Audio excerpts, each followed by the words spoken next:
সুনামগঞ্জ ২৫০ শয্যার জেলা সদর হাসপাতালে ১০ শয্যার আইসিইউ ইউনিটটি প্রথম আনুষ্ঠানিকভাবে উদ্বোধন করা হয় ২০২৩ সালে। তবে উদ্বোধনের পরও প্রয়োজনীয় জনবল, প্রশিক্ষিত চিকিৎসক এবং কারিগরি প্রস্তুতির অভাবে সেই সময় আইসিইউ ইউনিটটি চালু করা সম্ভব হয়নি। পরবর্তীতে ২০২৬ সালের ১৪ জুন স্বাস্থ্য মন্ত্রণালয়ের উদ্যোগে দ্বিতীয় দফায় উদ্বোধন করে আইসিইউ সেবা চালুর ঘোষণা দেয়। এরপরও আইসিইউ ইউনিটটি বন্ধ রয়েছে।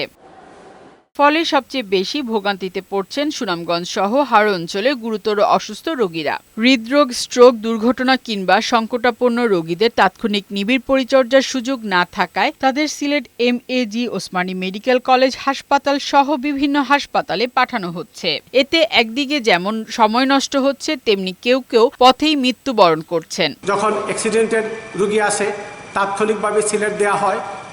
আইসিইউ চালু থাকলে এখানে এই চিকিৎসাটা তাড়াতাড়ি করা সম্ভব হতো। সুনামগঞ্জ থেকে একটা রুগীকে যখন সিলেট রেফার করা হয়, তখন সিলেট যাইতে যাইতে আমাদের রাস্তার মধ্যেই অনেক রুগীর প্রাণনাশ হয়ে যায়। দ্রুত আইসিইউ ইউনিটটি চালুর আশ্বাস দিয়েছেন হাসপাতালের তত্ত্বাবধায়ক। আমাদের কিছু অবকাঠামো ত্রুটি দেখা দিচ্ছে চালু করতে গিয়ে।